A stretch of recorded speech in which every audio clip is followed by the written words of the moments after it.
अध्यक्ष महोदय, मी अतिशय स्पष्टपणे सांगितलं,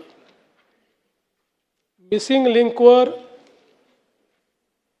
जो काही त्या ठिकाणचा पूल आहे, केबल स्टेट ब्रिज आहे, त्या ठिकाणी जगातले सगळ्यात मोठे टनेल्स आहेत, याला एकही क्रॅक गेलेली नसताना, त्याचं काहीही नुकसान झालेलं नसताना 7,000 कोटी पाण्यात गेले, 7,000 कोटी पाण्यात गेले.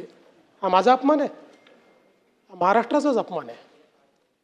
खोट्या बातम्या पेरणं, अफवा पसरवणं हा महाराष्ट्राचा अपमान आहे.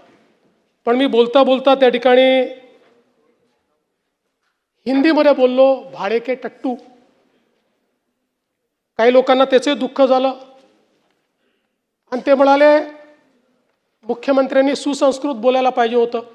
म्हणून नानाभाऊ जाऊन मी अभ्यास केला आणि आता मी भाडे के टट्टू हे माझं वाक्य परत घेतो आणि त्याला सुसंस्कृतपणे भाटक गदर्भ म्हणतो. भाडे के टट्टू नाही, भाटक गदर्भ. आणि जर कोणाला समजलं नसेल तर मग सुपारीबाज. पण मी तर काही सुपारीबाजांबद्दल बोललो, मी टोपी फेकली होती.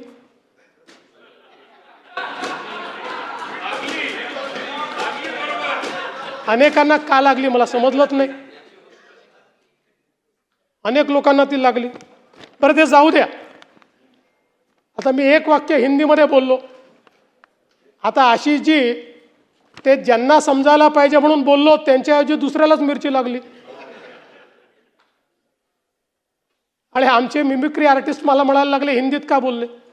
पूर्ण भाषण मी मराठीतच केलं, पण मला काही अडचण नाही. ते आमचे मित्र आहेत आणि ते मित्र असल्यामुळे राजकारणात तर त्यांच्यापासून आम्हाला काही धोका नाही, पण आनंद आहे ते राजकारणात आहे. ते जर मिमिक्रीच्या क्षेत्रात गेले असते तर एकाही स्टँडअप कॉमेडियनला या ठिकाणी मार्केट राहिलं नसतं.